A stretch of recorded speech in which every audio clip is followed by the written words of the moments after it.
নসিহাত কবুলকারীদের জন্য নসিহাত, উত্তম নসিহাত। আকিমিস সালাতা তারাফাইন নাহারি ওয়া যুলাফান মিনাল লাইল, দিনের উভয় অংশে সকাল ফজর এবং রাতের এক অংশে, সকাল বিকাল রাতের এক অংশে সালাত কায়েম করো, নামাজ কায়েম করো। শুধু তাই নয়, আমার আপনার মায়ের নবী, যে নবীর জীবনে কোনো গুনাহ নাই, মাসুম, যে নবী নিষ্পাপ, যে নবীর আমল নামায় কোনো গুনাহ নাই, বিশ্বাস করলে ইমানদার, সন্দেহ করলে তুমি বেঈমান।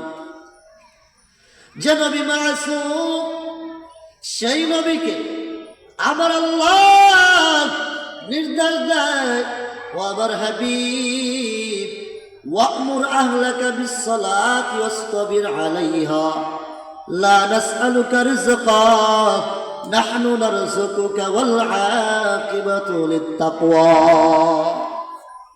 ওয়া'মুর আহলাকা বিস-সালাত, পয়গম্বর আপনার পরিবার পরিজনদেরকে নামাজের হুকুম করিতে থাকুন। পয়গম্বর, এবং আপনি নিজেও নামাজের প্রতি যত্নবান হন, নিজে নামাজের ইহতিমাম করুন। নাহনু নারযুকুক, পয়গম্বর আমি চাই না আপনি রিজিক উপার্জন করবেন, আমি এটা চাই না। নাহনু নারযুকুকা, আমি আল্লাহ তো আপনাকে রিজিকের ব্যবস্থা করে দিব। আপনি নামাজ কায়েম করবেন, রিজিকের ব্যবস্থা আমি আল্লাহ স্বয়ং করে দিব। সুবহানাল্লাহ।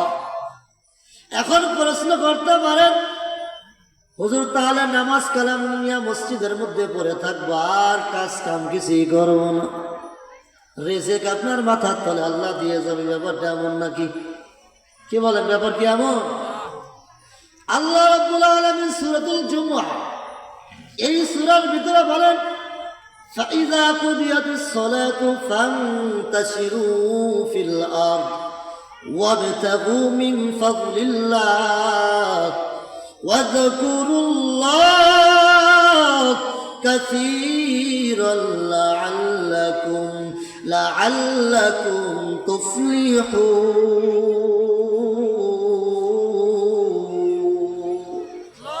ও দুনিয়ার ইমানদারেরা, ও দুনিয়ার মানুষ, যখন আযান হয়ে যাবে, হাইয়া আলাস সালাত, বান্দা আসো নামাজের দিকে আসো, হাইয়া আলাল ফালাহ, কল্যাণের দিকে আসো।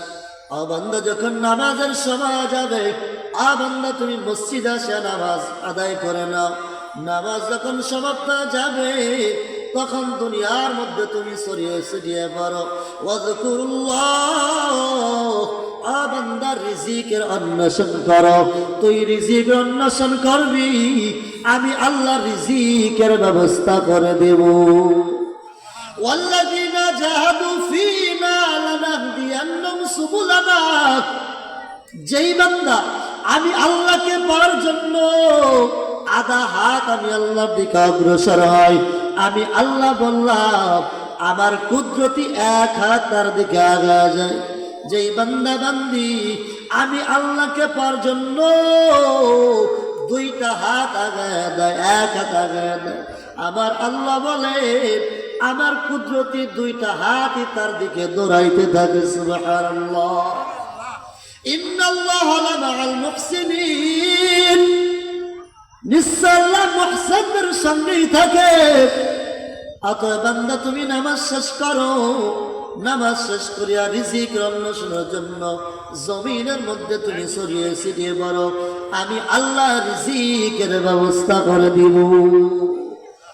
তাহলে যে নবীর কোনো গুনাহ নাই, মাসুম, সেই নবীকে আল্লাহ নির্দেশ দেন, ও পয়গম্বর আপনার পরিবার পরিজনদেরকে আপনি নামাজের হুকুম করিতে থাকুন, এবং নিজেও নামাজের কি করেন, ইহতিমাম করুন। তাহলে নামাজের গুরুত্ব আছে না নাই ভাইজান? তো আমার আলোচনার বিষয়বস্তু কি ছিল?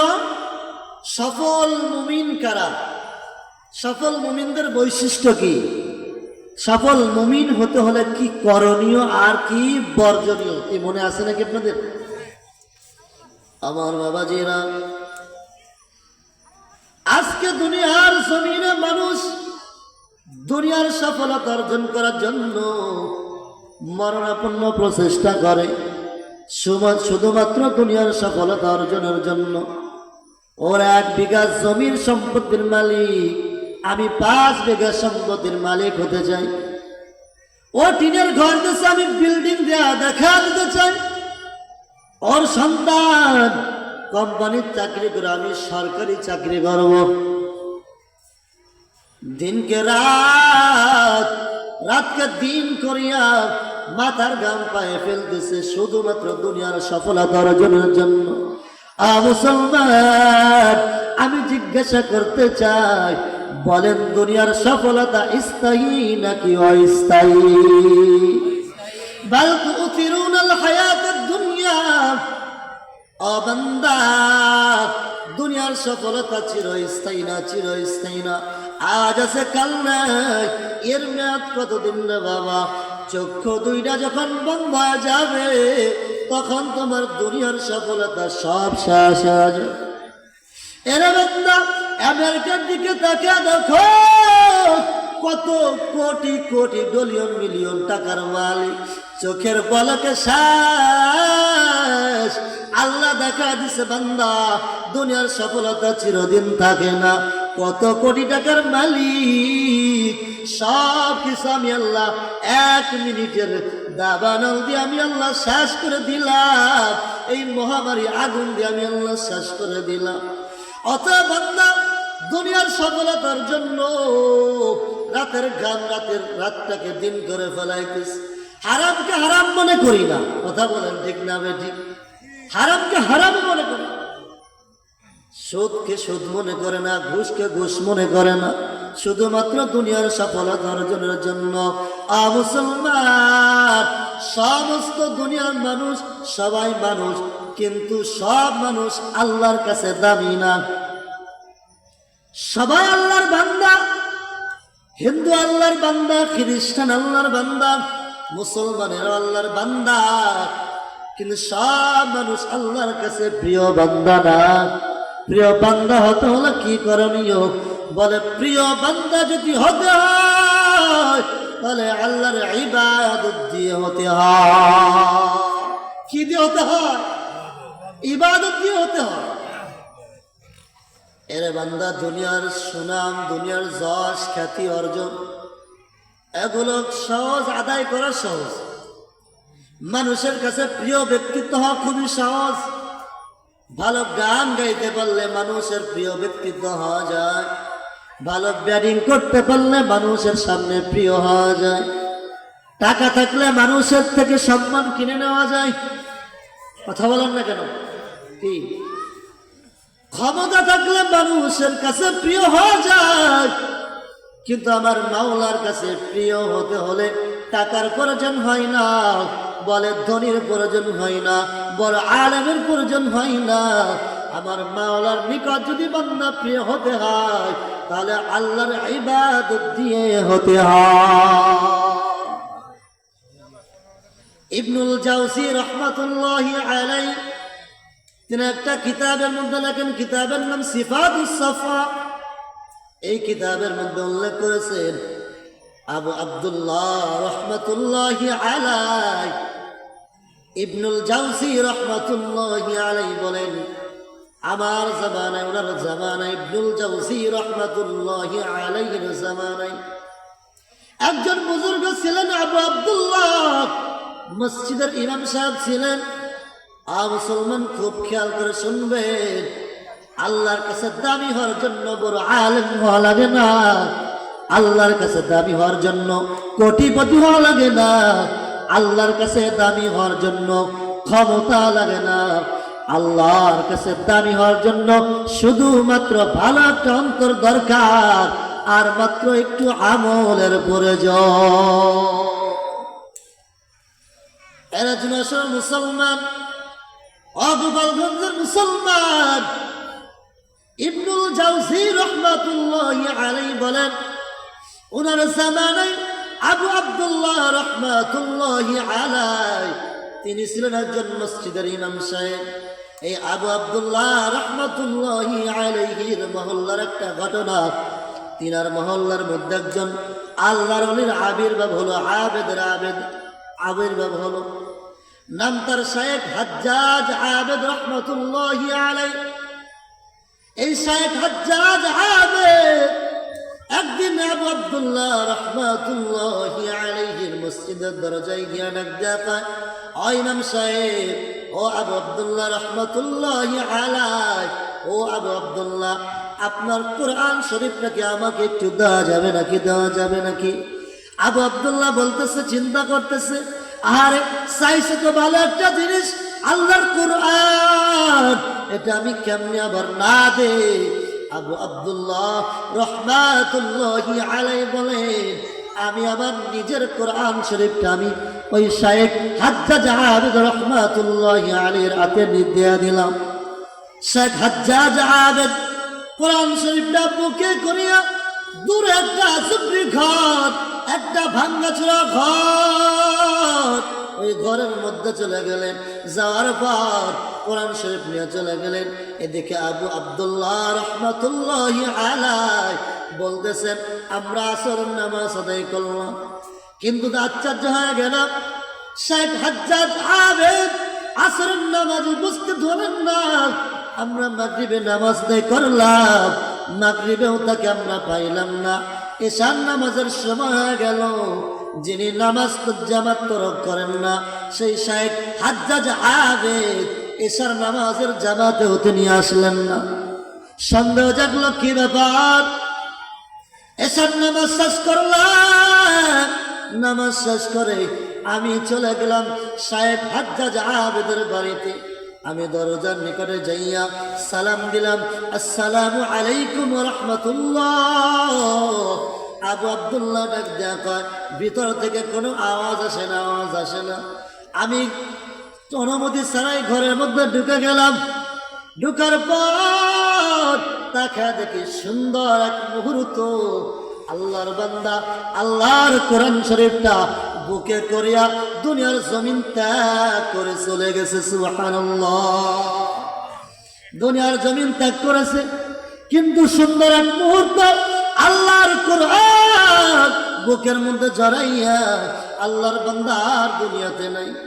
কিন্তু আল্লাহর বান্দা এতটা দরিদ্র, একটু কাপড় দেওয়া যাবে, একটু কাপড় দেওয়া দরকার, এমন কোন বস্ত্র তার পরিধানের মধ্যে নেই, এমন কোন কাপড় নাই। এত দরিদ্র, এত গরিব। তিনি কিন্তু আলেম ছিলেন না। কি ছিলেন না? আলেম ছিলেন না, সাধারণ একজন আবেদ, সাধারণ একজন পাবলিক আওয়াম মানুষ। আলেম হওয়া জরুরি না, আল্লাহর নিকট প্রিয় বান্দা হতে হলে কি বললাম, শুধুমাত্র ভালো একটা অন্তরের প্রয়োজন এবং কিছু নেক আমল করার প্রয়োজন। কথা বলেন ঠিক না? আবু আব্দুল্লাহ রহমাতুল্লাহি আলাইহি বলেন, আল্লাহর বান্দা শেখ হাজ্জাজ এতটাই হত দরিদ্র, কাফন দেওয়ার দরকার, কাফন দেওয়ার মতো একটা পোশাক তার পরিধানের মধ্যে নাই।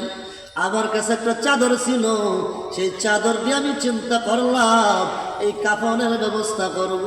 এদিকে গভীর রজনী, কোনো মানুষও নাই, একা একা কেমনে গোসল দিব, কেমনে কি করব?